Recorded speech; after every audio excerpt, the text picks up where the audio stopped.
স্বার্থপর রে, বড়ই স্বার্থপর।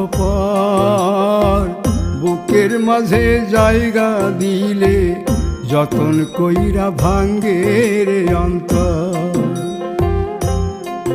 মানুষ বড়ই স্বার্থপর রে, বড়ই স্বার্থপর।